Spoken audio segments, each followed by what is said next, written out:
పిల్లలకు ఇవ్వడం జరిగింది. కానీ ఈ పిల్లలకు డ్రెస్సులు ఇచ్చిన బుక్స్ ఇచ్చినా కాదు, వాళ్లకు నాణ్యమైన విద్యను కూడా బోధించాల్సిన బాధ్యత ఉపాధ్యాయుల పని ఉందని కూడా మనం చెప్తున్నాం. కెమెరాలు కావాలని చెప్తే ₹1,00,000 మన హెడ్ మాస్టర్ గారికి ఇవ్వడం జరిగింది. ఇంకా ఏమైనా తక్కువ ఎక్కువ పడితే కూడా నేను తప్పకుండా సాయం చేస్తాను. ఎందుకంటే ఈ స్కూల్ నుంచి ప్రభుత్వం మంచి పేరు రావాలని 10th క్లాస్ కూడా ఎంటర్ అవుతున్న 9th నుండి 10th క్లాస్ వచ్చే పిల్లలకు కూడా నేను శుభాకాంక్షలు తెలియజేస్తూ, ఒకనాడు జూనియర్ కాలేజ్ కూడా విజిట్ చేయడం జరుగుతుంది.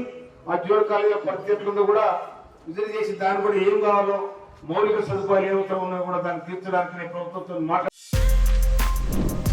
For more videos like this, subscribe Big TV channel.